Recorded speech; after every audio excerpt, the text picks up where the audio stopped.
A dívida nacional dos Estados Unidos é um daqueles números gigantes que a gente ouve falar o tempo todo, né? Mas o que isso significa na prática? E, talvez a pergunta mais importante, para quem os Estados Unidos devem toda essa grana? É o que a gente vai desvendar agora, mergulhando nos dados. Bom, para começar, vamos tentar entender a dimensão disso.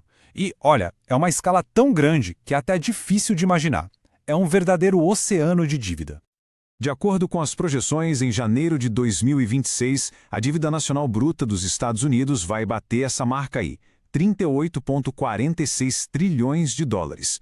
É um número simplesmente monumental, uma força que, querendo ou não, mexe com a economia do mundo inteiro. E o pior é que esse número não para de crescer. A velocidade é alarmante. A cada segundo que passa, a dívida aumenta mais de 71 mil dólares. É isso mesmo, por segundo. Para a gente ter uma ideia do que isso representa, se a gente fosse dividir esse valor total por cada cidadão do país, daria mais de 112 mil dólares para cada um. E se a gente pensar por família, o número é ainda mais assustador. Sobe para mais de 285 mil dólares. Isso ajuda a gente a sentir um pouco o peso real do problema. Ok, o número é gigantesco, isso ficou claro. Mas isso leva a gente para a pergunta central de toda essa análise. Afinal, para quem os Estados Unidos devem todo esse dinheiro? Então vamos dar uma olhada nos maiores credores da América. E aqui, a resposta talvez seja bem mais próxima do que a maioria das pessoas imagina. Pois é, aqui a gente já quebra um mito bem comum. Sabe aquela ideia de que a dívida americana é financiada principalmente por outros países? Então, os dados mostram exatamente o contrário. Dá uma olhada. A grande maioria, quase 2/3 da dívida pública, está nas mãos de investidores e entidades de dentro dos próprios Estados Unidos. E quem são esses credores domésticos? Bom, a lista é longa, mas os principais estão aí. No topo da lista, praticamente empatados, estão o Federal Reserve, que é o Banco Central, e os fundos mútuos, cada um com mais de 4 trilhões de dólares. Mas também tem bancos comerciais, governos estaduais e locais, fundos de pensão, seguradoras. E aqui está o ponto mais importante. Essa dívida está diretamente ligada à poupança e aos planos de aposentadoria de milhões de americanos. Ou seja, de uma forma indireta, são os próprios cidadãos que acabam financiando o governo através dos seus investimentos. Agora, vamos sair um pouco de casa e ver o cenário global, porque ele está passando por uma baita reorganização. Vamos dar uma olhada em como o perfil dos credores estrangeiros anda mudando. E mais uma surpresa. As projeções para novembro de 2025 mostram que o maior credor estrangeiro não é a China, é o Japão, segurando 1,1 trilhão de dólares em títulos. A China vem em segundo, com um valor bem menor, seguida de perto pelo Reino Unido. E o caso da China, aliás, é uma das tendências mais importantes da última década. O país simplesmente cortou quase pela metade suas reservas em títulos americanos. Caiu de cerca de 1,3 trilhão de dólares em 2015 para algo em torno de 760 bilhões hoje. É uma mudança de estratégia muito clara. Isso nos leva direto para a próxima questão, a nova corrida do ouro.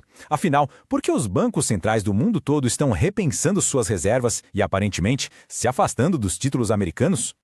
Este slide aqui mostra um momento histórico.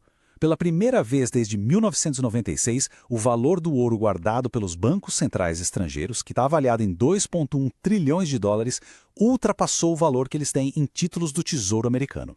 Isso é um sinal bem forte de uma erosão de confiança. Existem algumas razões bem claras para essa mudança. Primeiro, o ouro é visto como uma proteção, um porto seguro contra a inflação e a desvalorização das moedas. Depois, existe um medo real de que o dólar seja usado como uma arma política, através de sanções. E, por fim, uma desconfiança cada vez maior na capacidade dos Estados Unidos de manterem suas contas em ordem no longo prazo. Certo. Agora, vamos juntar todas essas peças na nossa última sessão e tentar decifrar os riscos sistêmicos disso tudo.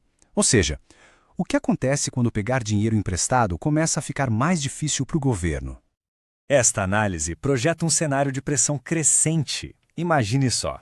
Em maio de 2025, a agência Moody's rebaixa a nota de crédito dos Estados Unidos. Em julho, uma nova lei fiscal poderia adicionar mais 5,1 trilhões aos déficits. E aí, em janeiro de 2026, a dívida passa dos 38 trilhões. E tudo isso acontecendo justamente quando os compradores estrangeiros estão mais hesitantes. Isso pode acabar gerando um ciclo vicioso, conhecido como espiral de juros. Funciona mais ou menos assim, ó. Os déficits crescem, o que exige mais empréstimos. Com mais empréstimos, a dívida total aumenta.